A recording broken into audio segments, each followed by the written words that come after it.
Hello,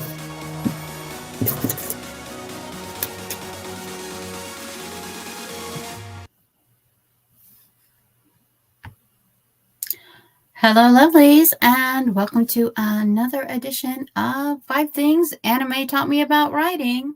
Today, we're going to talk about OP or NOPE, which is a very interesting topic because in a lot of writing, especially in fan fiction, we tend to have a lot of people who drop in these characters, and it seems like every other chapter they get a new ability. Now, I write science fantasy, science fiction, sci-fan, so I am totally in that realm with superheroes and things like that, where they're constantly getting upgrades, shall we say?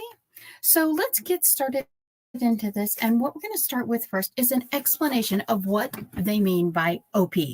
Now, if you're a gamer or if you're an animation, manga reading person, if you read comic books from the Marvel Universe, then you understand that OP is short, it's slang for overpowered.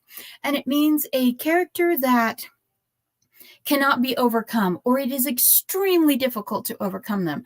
And that can be a problem because it creates unusual circumstances as a writer, as a reader, to move forward through a work of fiction. Because when someone is OP, it means that they're indestructible. So, number one, what is OP? OP is simply overpowered. Now, for number two, we're going to talk about some very things, and handy dandy notebook here. I made some notes to go back to because I'm going to be referencing a lot of material, and we've only got about 10 minutes to do. I'm going to be snapping through here pretty quick. Now, number two is OP with restraint versus OP-Armageddon. Now, the best example that I can think of is someone who goes OP-Armageddon is Rimuru Tempest. Now, the time that I got reincarnated as a slime is, I don't want to do any spoilers in it, but there is this one battle that,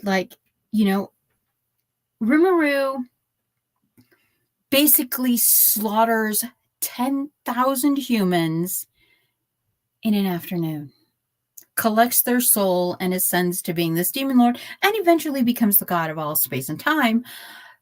But there is this ability of just blowing up that power. They have this ability and they just explode with it. They just something happens to them and they just trigger going out. Hello, RC Scott, rock on. How are you? How is Chicago? We are talking about OP today in anime, so I'm sure you can appreciate that. If you know SAO, Sword Art Online, very popular a few years ago, it seemed like Kirito was very OP. And part of the thing with Kirito was Kirito had the advantage going into the beginning of it because he had been a beta tester for the game. So when Sword Art Online came online and they were all trapped in the game, he already knew the ins and outs. He already knew what he needed to do to become the OP player. And so, he came off as this ultimate gamer player, but the problem is he learned to be OP with restraint because he learned very hard early on that there are costs to this. So, another example is Deco and My Hero Academia. Everybody, when you pull up the list, when you go to it, most OP characters in anime. Let me see if I can share that screen. I went ahead and did some extra research. Share screen, yes, please. I'm going to go ahead and share this and show you guys what the screen looks like. Now, you can see this screen. This just gives you a list. There are so many different characters on here. We have Saitama, of course, from One Punch, who is probably the most OP character of it all. He is so OP that he is literally a comic. He is literally, it's comedy because he's like, oh, Somebody punched me. Somebody hit me in the back of the head. Okay, yeah, that's just a thing. Goju Satori. Here we go. Rimuru Tempest talks about him and how he eventually basically became a god. Goku, Naruto. Of course, Kirito from Sword Art Online. Shibu at the Irregular at Magic High School was a very interesting one of these OP characters that tended to act with a lot of restraint. He acted with so much restraint that he actually tested so poorly that they were like, "Are we even going to let him into the school?" Let's see who else has restraint. Of course, Satama has restraint. The Overlord. Anzian Golgown. Yeah, he killed 10,000 enemy soldiers and had his own army and allies absolutely terrified of him. But when you realize toward the end of it how powerful he actually is, you realize he acted with a lot of restraint. A lot of restraint that went on there. And so this idea of characters that can be just like slaughter everyone with a thought versus not doing so. Oh, Anos Volagard, the Demon King and the Misfit Demon King Academy. Yeah, he like there's what was it? He was in the admission drills. Wow, was that the first or second episode? I don't remember, but he was just like killed a guy, brought him back, killed him, brought him back, killed him, brought him back, killed him, brought him back, and just kept doing this over and over and over again. He's like, okay, either you're gonna say you lost or we're gonna keep doing this. And it's like Thanatos. He made himself Armageddon, OP-magedon powerful, specifically to just completely screw everything up. All right, I'm going to stop sharing that screen. But it's yes, there is so much. There is so much going on here. Hello, Jenna. Welcome. Yeah, One Punch Man, RC Scott. We have got some more in here. Let's see who's going in here. Yes, I did all the research because brain damage. Yes, One Punch Man is going through there. Hello, Jordan Mahoney. How are you? Favorite characters of all times. Yes, Guts. Yeah. Aaron Yeager. Oh, Attack on Titan. I'm not going to ruin the end of Attack on Titan, but damn. When he chose the OP Armageddon route,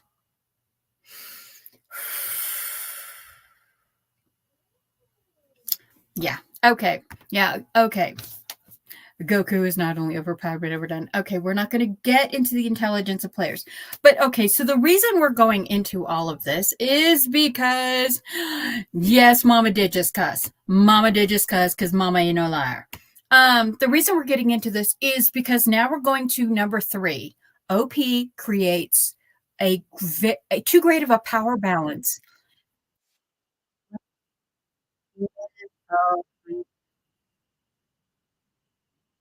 I don't know where that sound is coming from. Hold on a second. Oh, wait, that's a playlist that I had pulled up. Anime recommendations for time travel, because that's what I'm writing, and that's what I am going off. That's what I'm going to be doing. Working next is time travel after I do my one on world building. All right. The reason we're talking about this is because OP creates too great a power imbalance in the power dynamic between the protagonist and the antagonist sides. Both sides need strength, but they also need weakness. There also needs to be a trigger. You know, what is the trigger for their weakness? What is the trigger for them? For Rimuru, it was the slaughter of Rimuru's people. Now, I don't know if you know this, but Rimuru does not have a gender, very much non-binary representation here. Rimuru does not have a gender. But that's on a whole nother thing. The trigger for Shiba was he didn't want to be left behind by his sister. If you go back to, oh my goodness, hold on a second. I have a thing going on.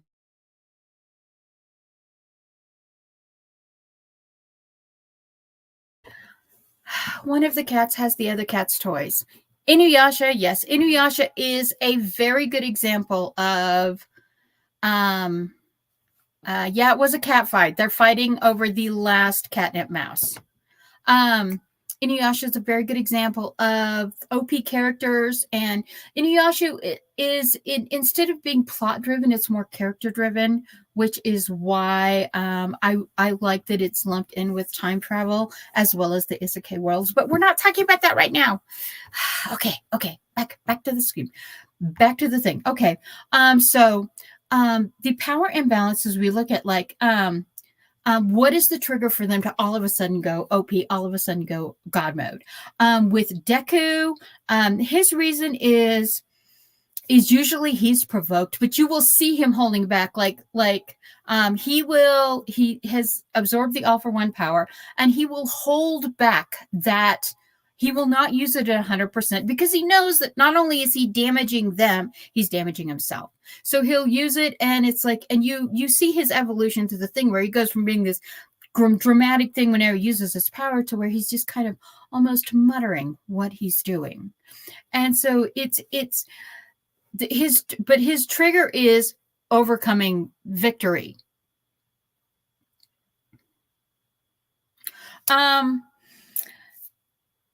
With any of you who watch Castlevania, who are following Castlevania, you see Sypha Belenades. She goes complete God mode in this one Battle Mage episode where she is just literally fighting. She is throwing spikes of ice, orbs of fire are flying for her, and you find out that not only is she like protecting the people around her, she's protecting what's going on. She is protecting herself because you find out that yes, she is pregnant. Spoiler alert. Sypha's pregnant. So okay, and so she just goes. That is her trigger to go completely this, and it's so interesting when you're looking at these different things, like with like Aaron from Clash of Titan. He's literally like, the reason he goes Armageddon mode and just goes OP Armageddon is because his people are about to be destroyed. And it's just, he's like, nope, we're done. The war ends. The war ends now. And same thing with Rimuru. The war is going to end. The war is going to end now. And it's you see these characters, and it's such a dramatic moment that it's disconcerting how over the top it is.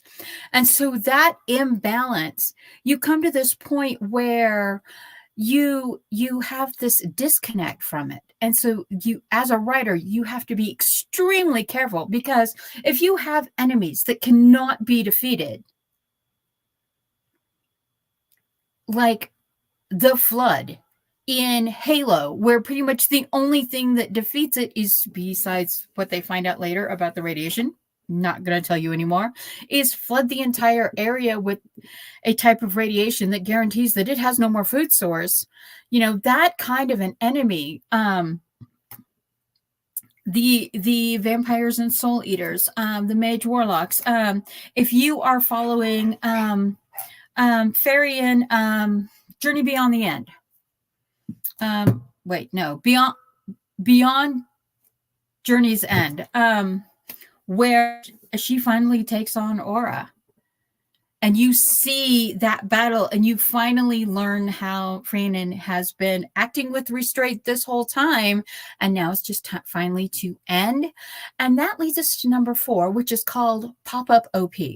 Now, we've all seen these books. They're a lot of time they're fan fiction-y books and stuff like that, where they go on this tangent where suddenly this character just magically, especially in supernatural science fiction fantasy, they suddenly have the tech they need, the magic they need, the skill they need to overcome some great thing. And they have not built up this skill. This skill is just snappo, and they've got this skill. And, you know, you find out, and I've seen this, and I always bring this up on Wattpad, but it's just something that made such an impression on me, of a character that, you know, she was a vampire, and or she was a werewolf, But she's a halfling werewolf, and then you find out that she's a vampire werewolf, and then you find out that she's a witch vampire werewolf with an angelic ancestor, and then you find out that she's a witch werewolf vampire angel dragon demigod with wings and unicorn hair, and it, stop.